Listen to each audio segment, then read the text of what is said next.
Fala galera, beleza? Bem-vindos a mais um Direto do Forno e hoje com assunto quente. No último sábado vocês devem ter visto a coroação do rei Charles, ou Carlos III, atual rei da Inglaterra. Muita gente ficou muito impressionada com a quantidade de roupas, itens, artefatos, toda uma mobilização político-religiosa para a coroação desse chefe de Estado. E é por isso mesmo que eu vou fazer o vídeo de hoje. Por que a coroação do rei Charles foi tão gigantesca, cheia de frufrus, cheia de coisinhas simbólicas? E mais do que isso, a gente acaba usando o rei Charles para entender todo o significado da monarquia, inclusive ainda hoje. Mas antes da gente falar mais sobre isso, você já sabe, deixa aí o gostei no vídeo, se inscreve no canal e se curtiu, compartilha com os amigos. Mas sem papo furado, vamos logo pro vídeo. A coroação numa abadia, o rei sentado num trono que é utilizado desde 1066, assim como roupas, camisolas, detalhes com ouro, diamantes, orbes, cruzes, etc.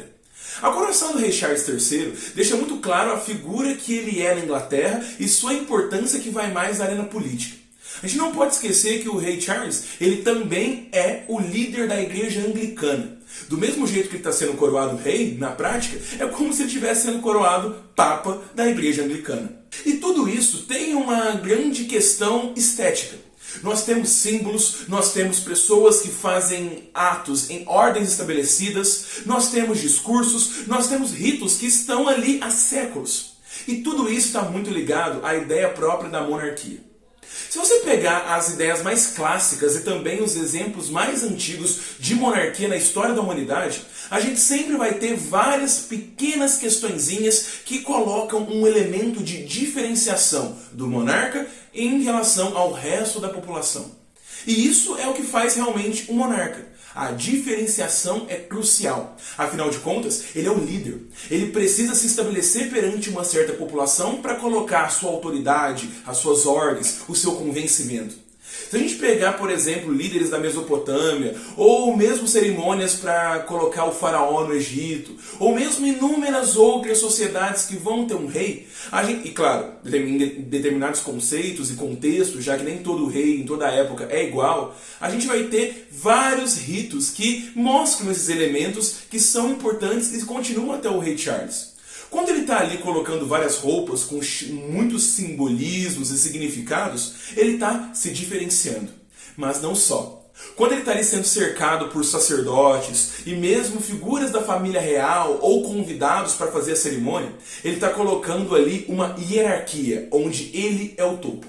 Dessa maneira, pessoas que estão ali colaborando com o processo de coroação, também estão validando o seu próprio poder, validando a sua ideia de nobreza e os seus próprios elementos de diferenciação.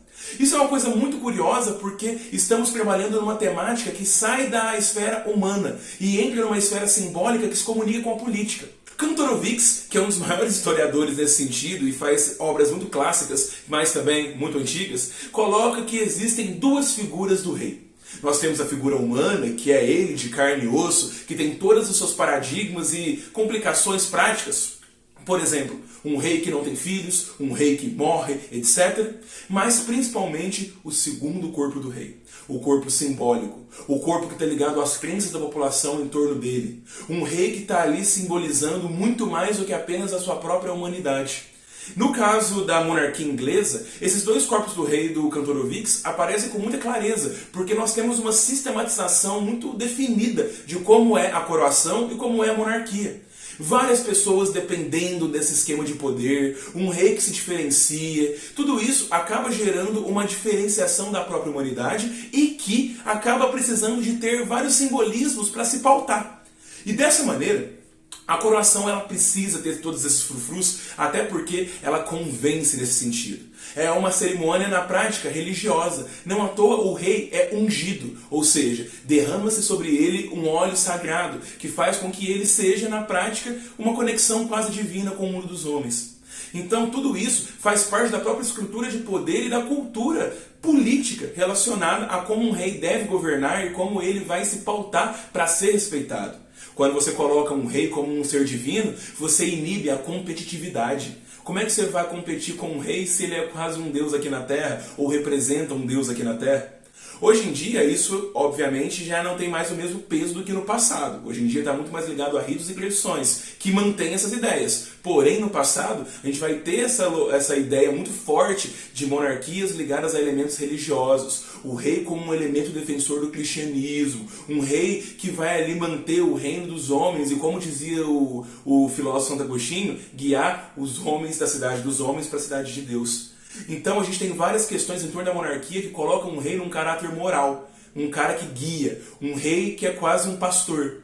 E para isso ele precisa se mostrar cada vez mais diferente do próprio humano que ele governa. Como eu disse, o simbolismo dos reis garante seu poder e sua diferenciação, mantém uma estrutura de poderes de pessoas que querem ficar ali quase num comensalismo, aproveitando as estruturas reais de poder e acaba valorizando e construindo toda uma sociedade baseada em privilégios, coisas que uma pessoa pode e que outras não.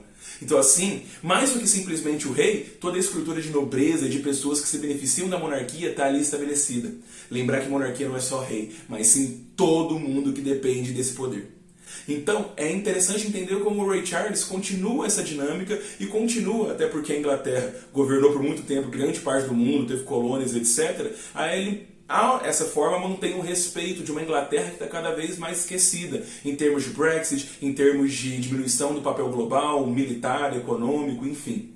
Então a monarquia acaba utilizando de símbolos para manter a sua própria estrutura de governo e sociedade relevante. E por isso a gente vai ter tantas questõezinhas ali para a gente ter uma coroação que, acima de tudo, vai ser comentada pelo resto do planeta.